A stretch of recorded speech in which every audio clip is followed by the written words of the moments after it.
Un attentat que le FSB de la Fédération de Russie vient tout juste de déjouer sur le territoire du pays, en particulier dans le port d'Ouchlouga où un navire piégé a été découvert, qui à l'origine venait de Belgique et qui maintenant, grâce à Dieu, est déjà complètement désamorcé, mais qui aurait pu être une tragédie visant à éliminer cette infrastructure critique de la Fédération de Russie. Le fait qu'il ait été en Belgique, le fait qu'il y soit resté plus longtemps que nécessaire, met également cela en évidence. Une autre série de questions à ce sujet, jusqu'à quel point l'Union européenne devrait recevoir une nouvelle série de réponses de la part de la Fédération de Russie, comme il semble que le régime de Kiev et la capitale de l'Ukraine vont en recevoir dans quelques instants.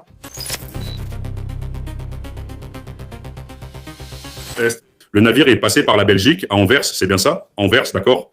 Eh bien, dans ce port, comme tu l'as bien dit, parce que j'ai vu l'interview du capitaine qu'ils ont faite, que le capitaine est russe, le navire, de façon surprenante, est resté 2 jours sans bouger. Ils l'ont mis sur le côté, là, avec l'ancre jetée, parce que théoriquement, ils lui ont dit qu'il y avait une grève dans les ports, donc ils ne pouvaient pas le décharger, le charger ou quelque chose comme ça. Donc il est resté que ça a attiré l'attention du capitaine de ce navire, parce que ces bateaux sont comme les avions modernes. Non, tu investis dedans, mais tu dois les faire bouger tout le temps.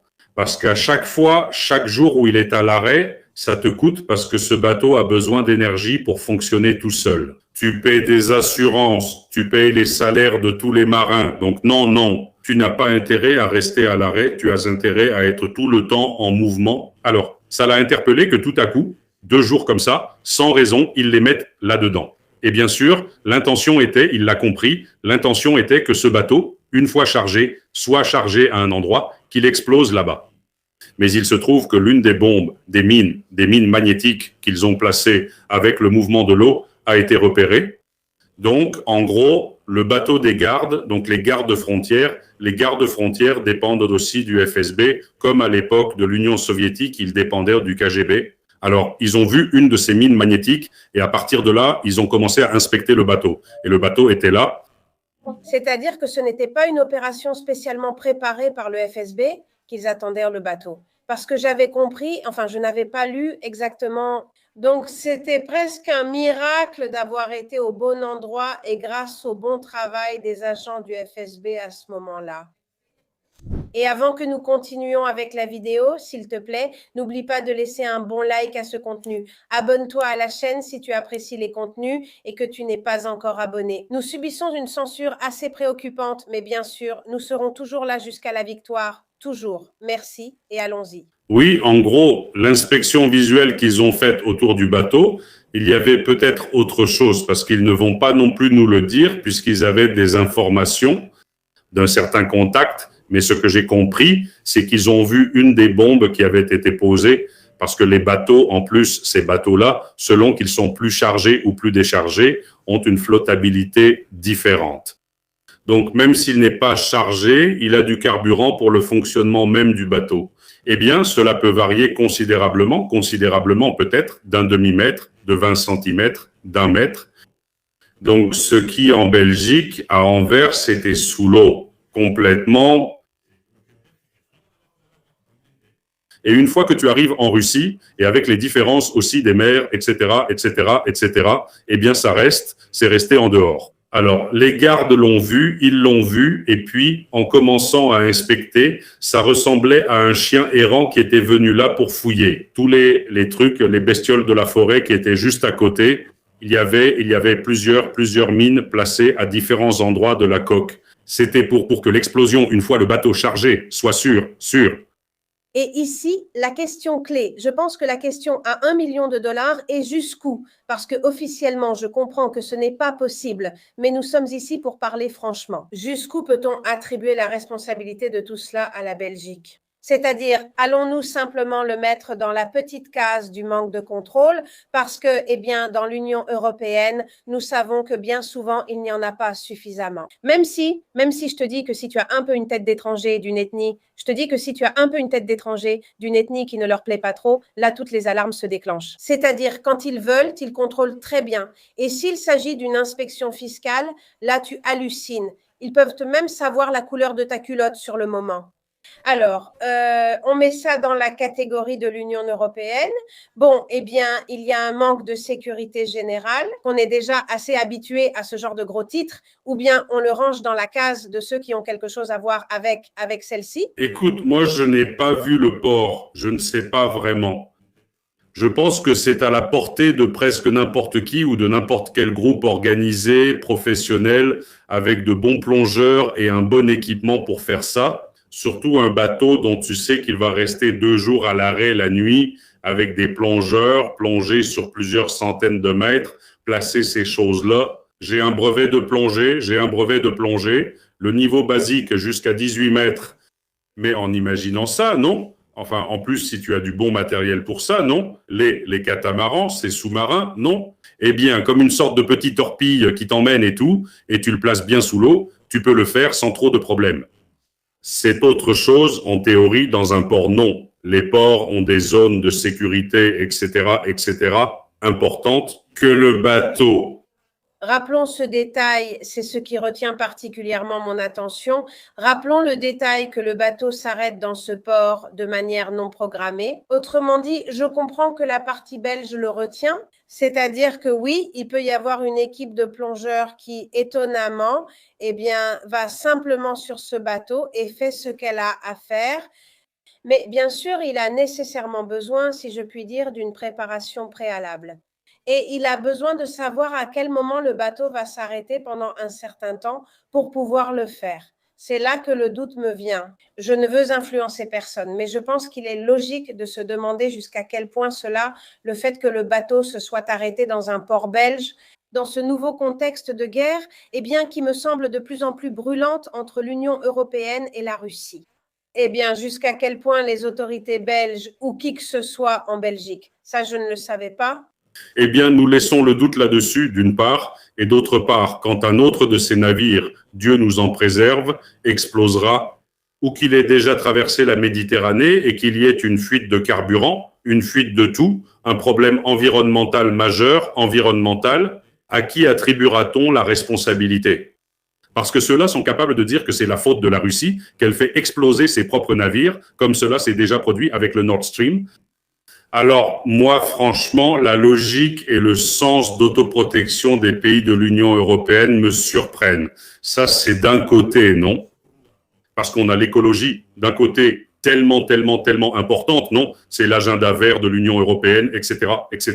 Tout ce discours, ça me va très bien, tant que c'est accompagné de logique, mais d'un autre côté, en plus, il faut voir que si un de ces bateaux explose, si les prix des assurances augmentent, s'il y a moins de bateaux qui viennent, les prix des bateaux, les prix de l'énergie dans l'Union européenne vont encore augmenter, alors qu'ils sont déjà en hausse. Et je dis, l'Union européenne, avec son argent, paie ou tolère au minimum, parce que les Belges, au moins, l'ont toléré, soyons honnêtes.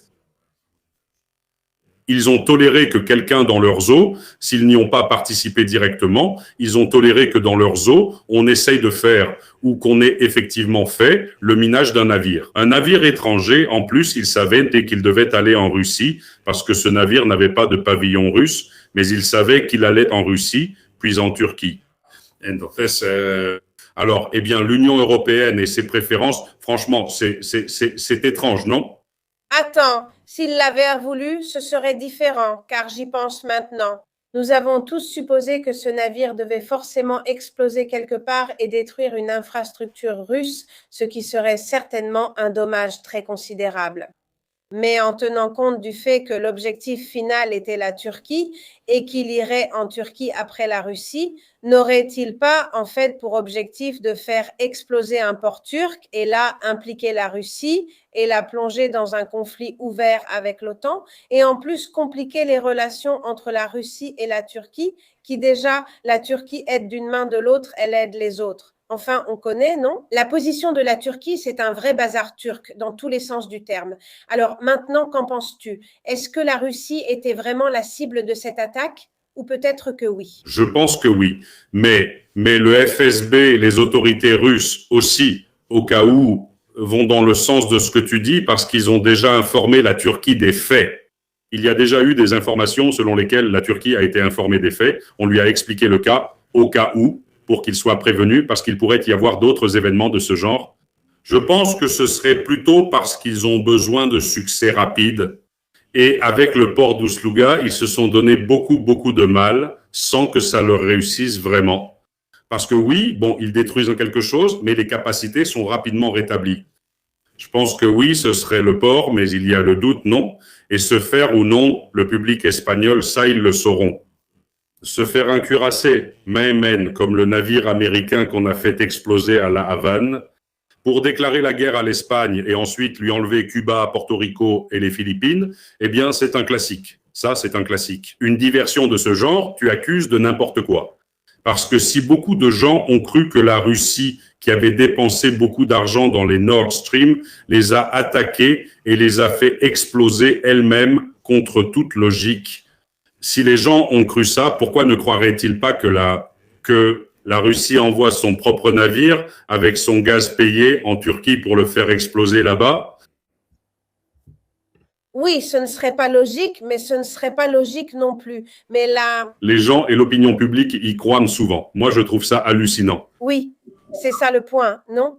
Ce n'est pas logique non plus de parler maintenant de ce qui s'est passé à Starabelsk en de tels termes. Et pourtant, il y a beaucoup de gens, ou certains, qui croient que oui, c'est la Russie qui a fait ça, que ce n'étaient pas des enfants, que c'était vraiment des militaires, alors qu'il existe de nombreuses images montrant des enfants extraits des décombres. Eh bien, je vais même te dire plus. Il y a eu des gens, vraiment des centaines de personnes, qui, sous mes vidéos montrant la reconstruction à Mariupol, disaient que ces immeubles étaient en papier. Tu vois ce que je veux dire? Oui, comme on dit toujours, non? C'est beaucoup plus facile de tromper quelqu'un que de lui dire qu'il a été trompé. Et maintenant, je pense qu'une fois qu'on s'est laissé embarquer par la propagande occidentale, quand on en sort, la claque qu'on se prend est énorme, absolument immense. Donc, c'est logique qu'ils ne veuillent pas le voir, non? Mais je pense que l'Ukraine, et tu vois, peut-être que oui. Le plus probable serait qu'ils veuillent attaquer le port d'Ouslouguac, qui est bien l'objectif le plus évident. Et voilà. La tentative constante est bien le pari constant de l'Ukraine, guidé bien plus par des considérations médiatiques que stratégiques. Eh bien, ça finit par leur jouer un mauvais tour. Parce qu'essayer de vendre un conflit international à propos d'un navire russe, je ne sais pas quoi, provoqué pour accuser l'Ukraine, créer un énorme scandale, obliger l'OTAN à s'expliquer. C'est-à-dire, ça aurait peut-être été beaucoup plus intéressant et très probablement, ils auraient laissé passer ça et ils auraient tout misé sur l'idée de nuire ici et maintenant à la Fédération de Russie. Donc, à long terme, cela finit par leur causer de très mauvaises expériences. Oui, non. Reuters, BBC, Apple auraient publié des informations selon lesquelles, d'après leurs sources, qui sont totalement fiables, la Russie est-elle derrière tout ça et tous les médias espagnols l'auraient avalé sans broncher? Que ce soit le premier titre et que le second doive le démentir, ça n'a aucune importance. Les gens ont déjà cru au premier. Oui, voilà ce qui se passe sans indépendance de l'information, non? Oui.